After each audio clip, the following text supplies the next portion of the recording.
In this video, I'm going to show you how to trade micro E-mini futures on NinjaTrader.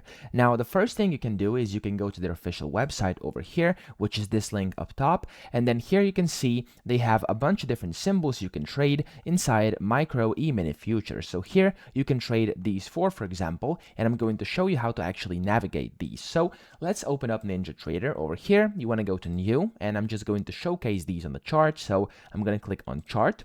And then here you can go to instrument, click on it, and here you can see micros. Hover over it and it's going to show you a bunch of different things. And here, for example, this one over here, which is the MNQ, is basically the micro E-mini NASDAQ 100 index future. So I'm going to, for example, click this one, but then you also have other ones, as you can see here on the screen. You can just look it up on their website to see what these actually are. And then you have to select one you want to trade.